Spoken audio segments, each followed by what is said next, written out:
Hello mga kababayan, it's me Edda. May kasabihan tayo na kapag ang bansa ay nasa gitna ng trahedya, doon lumalabas ang mga taong tunay na may malasakit. At doon din lumalabas ang mga taong irresponsable at nagmamarunong sa internet. Kamakailan lang mga kababayan, isang follower ko ang nag-comment sa akin nito. Sabi ni RJ Ayala, Miss Edda, baka naman po pwede niyo gawa ng content si Alfred de Guzman. Tagapagpaiyak daw siya ng mga DDS. Eto. So, ayun nga. Sinearch ko sa FB. Kasi di ko naman kilala itong si Alfred eh. At Alfred Mark Guzman pala ang kanyang profile name. So, heto na nga mga kababayan. Habang pinapanood ko ang komentary niya, itong nasa taas, napaisip ako, iba ang antas ng kapresahan at kakitiran ng utak ng taong ito.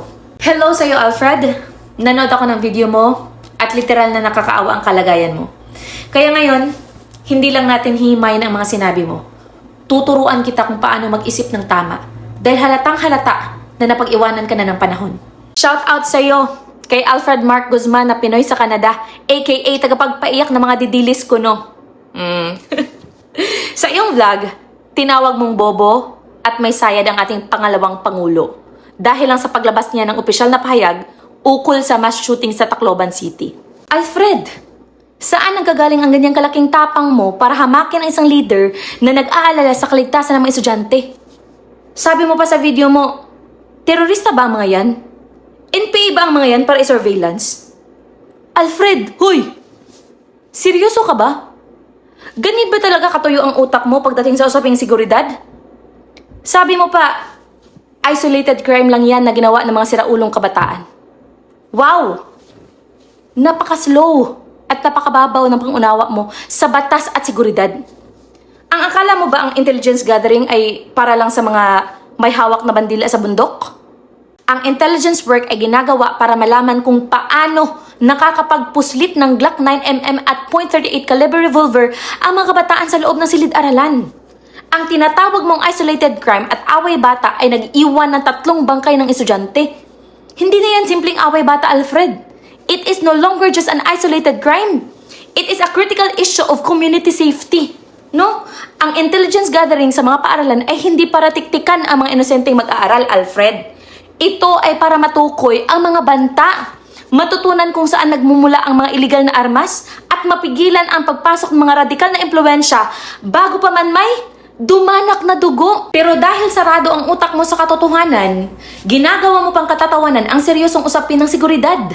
Imbis na makiramay, nagtatampisaw ka sa sarili mong kabubuhan para lang makahanap ng banat kay Vice President Sara Duterte. Kung hindi ka ba naman may matinding obsession sa kanya, bakit sa bawat trahedya ng bansa, ang confidential funds pa rin ang iniiyakan mo? Ganyan na ba kaliit ang kapasidad ng utak mo na wala ka ng ibang alam na script? At talagang nagawa mo pang maging tagapagtanggol ng kasalukuyang administrasyon na sobrang lambot at walang kaayusan?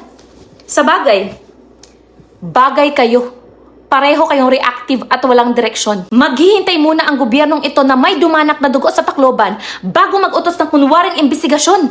Nasaan ang talino ng gobyerno na ipinagmamaliki mo? Tingnan mo ang paligid mo, Alfred. Kung hindi ka sadyang nagbubulag-bulagan dahil sa bayad, makikita mong garapalang bumabalik ang droga at krimen sa mga barangay. Dahil ang administrasyong ito ay parang tutang takot na takot sa mga dayuhang human rights groups. Noong panahon ni Tatay Digong, nanginginig sa takot ang mga kriminal dahil may kamay na bakal. Ngayon, sa ilalim ng gobyernong sinasamba mo, ang mga kriminal ang matatapang at ang mga inosenteng mag-aral ang natatakot sa loob ng klase. Tingnan natin ang opisyal na statement ni Vice President Sara Duterte, mga kababayan. Napakatapang at napakatumpak ng sinabi niya. Ang sabi niya dito, "This tragedy also exposes the failure of the government to recognize the importance of intelligence gathering and identifying threats before lives are lost." So ito yung katotohanan na pilit mong tinatakpan, Alfred. Ang trahedya sa Tacloban ay isang malaking sampal at direktang wake-up call sa kasalukuyang administrasyon na sobrang lambot at walang kaayusan. Buksan natin ang ating mga mata. Ano ba ang ginagawa ng pamahalaan ngayon kundi ang maging reactive? Laging huli sa aksyon. Sa ilalim ng gobyernong ipinagtatanggol mo, Alfred, ang luluwag ng mga polisiya, kaya ang droga at krimen garapalang bumabalik sa mga barangay natin. At isa pa, Pilit mo pang ginagamit ang issue ng confidential funds para i-divert ang usapan mula sa kapalpakan ng kasalukuyang sistema at ng 20-year-old Pangilinan Law. Sa ilalim ng Article 221 ng Family Code, ang mga magulang ay may direktang pananagutan sa krimen ng kanilang mga anak. Pero dahil sa bulok na proteksyon ng kasalukuyang juvenile law, ang mga 14 at 15-year-olds ngayon ay nagiging matapang. Matapang kumitil ng buhay dahil alam nilang hindi sila makukulong. Ang pagtatanggol mo sa malambot na pamahalaan at sa lumang batas ay patunay lamang na kinakampihan mo ang mga kriminal sa halip ng mga inosenteng biktima. So wag nating idaan sa salita ko lang, Alfred. Pakinggan mo kung paano ka inilalarawan at pinarurusahan ng Biblia dahil sa kawalan mo ng dunong at sa pagtatanggol mo sa baluktot na sistema. Kung may Bible ka man dyan, open your Bible to Matthew chapter 15 verse 14. It says there, "Leave them. They are blind guides. If the blind lead the blind, both will fall into a pit." Isa kang blind guide, Alfred. Bulag ka sa katotohanan.